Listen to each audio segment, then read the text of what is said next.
Bismillahirrahmanirrahim. Assalamualaikum warahmatullahi wabarakatuh. Apa kabar kakak-kakak yang solih-solihah? Semoga dalam keadaan sehat ya. Berjumpa lagi dengan Ustazah Intan di Mapel SKI. Kali ini kita akan masuk di bab 1, yaitu dengan judul Ketabahan Nabi Muhammad dan para sahabat dalam berdakwah.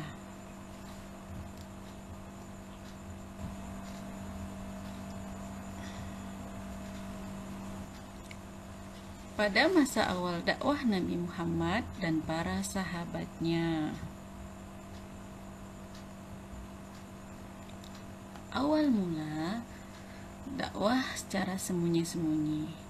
Nabi Muhammad Shallallahu Alaihi Wasallam mulai berdakwah di Mekah setelah turunnya wahyu yang kedua, yaitu surat Al-Muddathir ayat 1 sampai ke 7. Di awal dakwahnya hanya terbatas kepada keluarganya saja dan dilakukan secara sembunyi-sembunyi di rumah sahabatnya yang bernama Arqam bin Al-Arqam. Mereka yang masuk Islam dalam masa dakwah secara sembunyi-sembunyi adalah Khadijah binti Khuwailid. Beliau sendiri adalah istri dari Nabi Muhammad SAW.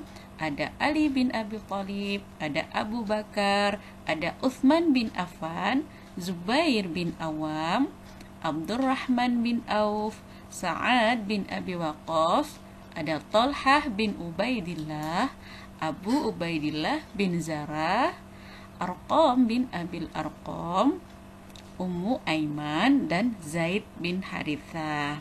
Nah, mereka semuanya masuk Islam pertama kali yang disebut apa kakak?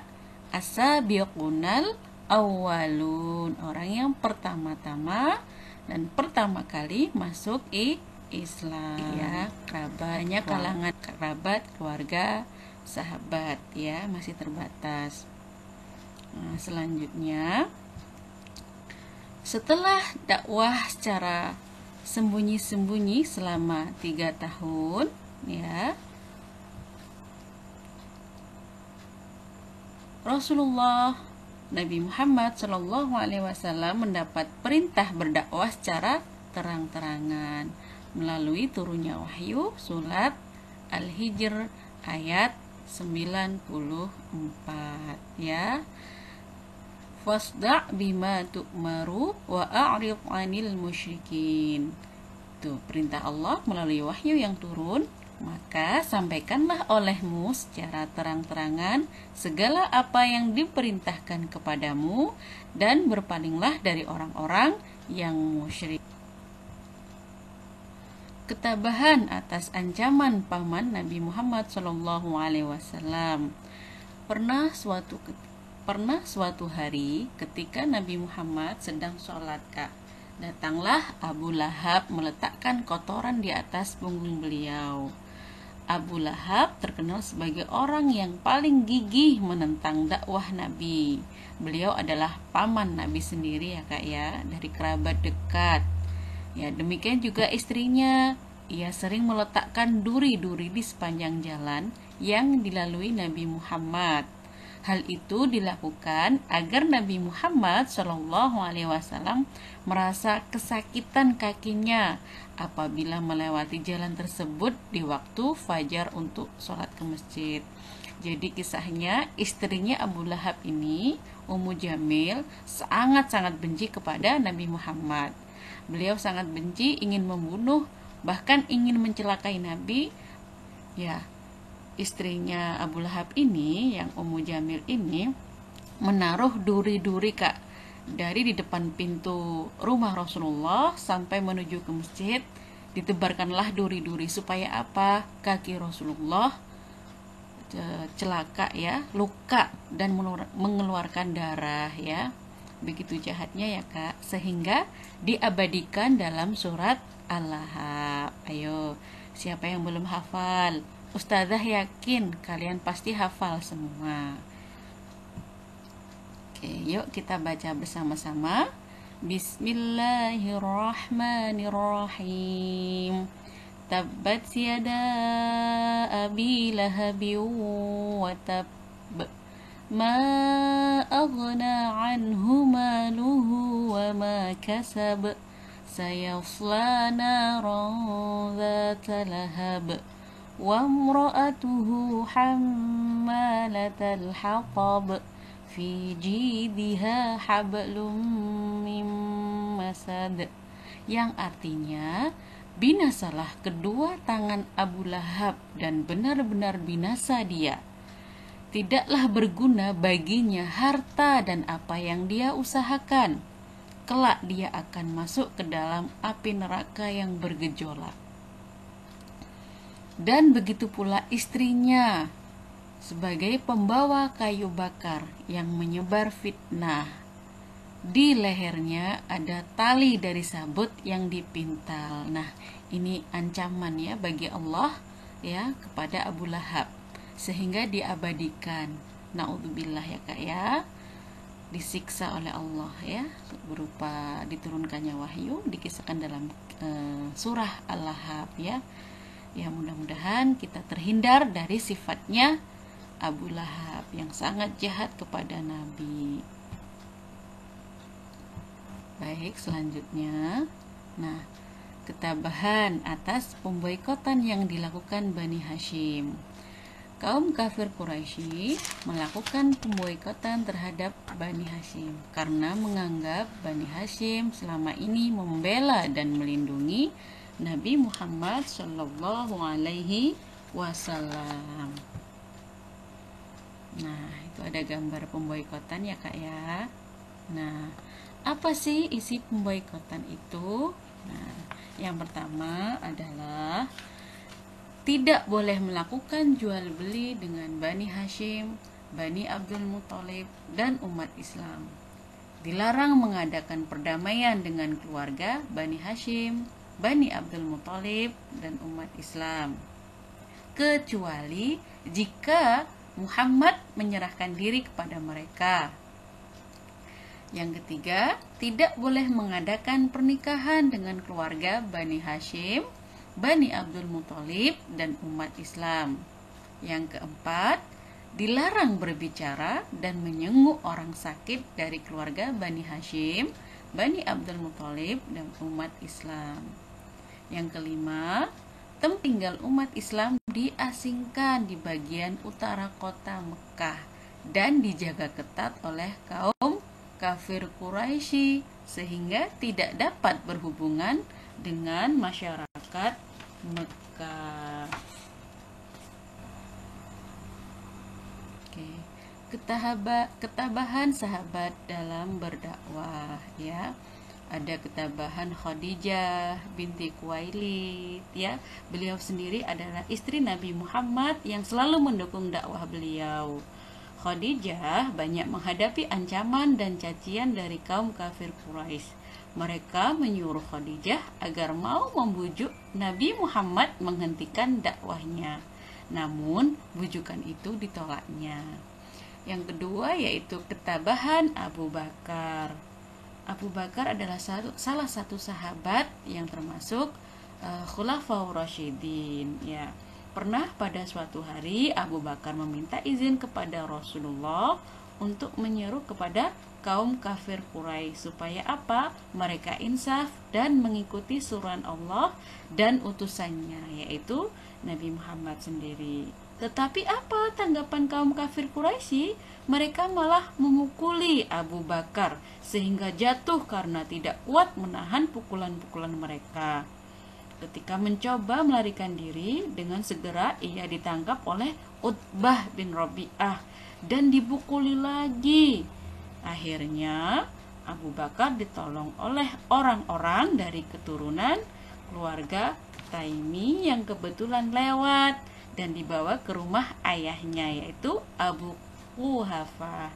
Dengan takdir Allah, Tidak beberapa lama kemudian sembuhlah Abu Bakar dari luka-lukanya itu. Selanjutnya ada ketabahan ya dari sahabat Nabi juga, yaitu keluarga Sumayyah. Pernah dengar belum ceritanya? Bagaimana Sumayyah? Sumayyah itu salah satu sahabat Nabi ya. Suaminya bernama Yasir ya. Mereka sekeluarga disiksa oleh siapa? Abu Jahal, Kak, ya. Yasir ya. Ammar anaknya, Ammar bin Yasir, Sumayyah adalah istrinya ya. Sehingga ia disiksa, diterik matahari ya, diikat tangannya ya, kakinya, lalu kemaluannya, ya Allah, kemaluannya itu ditusuk, Kak, ya, sehingga wafatlah beliau, gugur. Terus Yasir pun demikian, dia diikat ya, ditarik oleh kuda ya, diterik panas matahari sehingga wafatlah beliau juga ya. Tapi ada kabar baik dari Rasulullah, dan Ammar bin Yasir selaku anaknya hanya bisa menangis, tidak bisa berbuat apa-apa. Tetapi kata Rasulullah, kabar bahagia yang didengar oleh Ammar. Karena apa?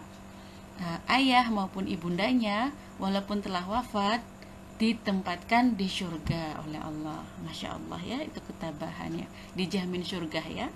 Keluarga Sumayyah ya, Yasir, begitupun juga anaknya bernama Ammar. Selanjutnya ketabahan Arqam bin Abil Arqam ya. Nah, Arqam salah satu sahabat Nabi yang rumahnya ditempati untuk berdakwah ya, yang disebut Darun Nadwah. Di sana beliau pertama kali berdakwah secara sembunyi-sembunyi ya, di rumahnya sahabat ini, Kak, yang bernama Arqam bin Abil Arqam ya. Nah, selanjutnya yang kelima, salah satu ketabahan Bilal bin Rabah ya. Bilal bin Rabah adalah seorang budak hamba sahaya. Beliau hitam legam ya, Kak ya. Kalau menurut hadisnya, beliau itu pokoknya hitam deh, hanya kelihatan giginya saja yang putih ya. Tapi beliau tetap pada pendiriannya walaupun disiksa ya, Kak ya. Sehingga beliau itu dicambuk beberapa kali, dijemur, diterik panas matahari yang menyengat ya. Setelah itu masih perutnya ditindih dengan batu besar ya. Tetapi tetap bersabar ya, dan tabah, dan mulutnya berucap apa? Ahad, ahad, ahad. Allah itu esa, Allah itu esa ya. Sampai suatu hari, suatu saat ya, ada utusan Abu Bakar untuk apa? Menebus Bilal bin Rabah agar bebas dari siksaan. Nah, demikianlah cerita singkat ya dari ketabahan sahabat-sahabat ya, ketabahan Nabi Muhammad maupun sahabat-sahabat dalam berdakwah ya. Untuk lebih jelasnya, biar lebih paham ya, bagi kakak nanti kalau sudah mendapat bukunya dibaca dan diresapi ya, Kak ya. Bagaimanapun keadaannya, tetap sabar dan tabah. Bahkan Rasulullah sendiri, Kak, ya, sampai dilempari kepalanya ya. Dilempar dengan apa? Dengan kotoran unta. Bahkan mau ditindih ya, ditindih pakai batu. Batu yang dibawa oleh Abu Jahal ya. Waktu itu Rasulullah sujud ya menghadap Allah ya di depan Ka'bah. Tiba-tiba datanglah Abu Jahal membawa batu, inginnya ditimpakan kepada kepala Nabi Muhammad. Tetapi atas pertolongan Allah, tiba-tiba di hadapannya ada onta besar yang menyeruduk siapa? Abu Jahal ya. Akhirnya apa? Tidak jadi tertimpa Nabi Muhammad, tetapi malah tertimpa dirinya sendiri ya, senjata makan tuan ya, Kak ya. Ya mungkin itu, Kak, kisah ini ya, ketabahan Nabi dan sahabat dalam berdakwah ya. Kenapa Ustazah suka sama sejarah? Karena ini benar-benar terjadi dan kita ambil pelajaran dari kisah ini. Hikmahnya kita selalu belajar kepada Nabi Muhammad. Kita teladani beliau karena beliau adalah panutan kita, idola kita. Ya, semoga kita mendapat syafaatnya ya Kak. Amin. Mungkin demikianlah penjelasan dari Ustazah. Mohon maaf apabila ada kesalahan ya Kak. Ustazah akhiri. Wassalamualaikum warahmatullahi wabarakatuh.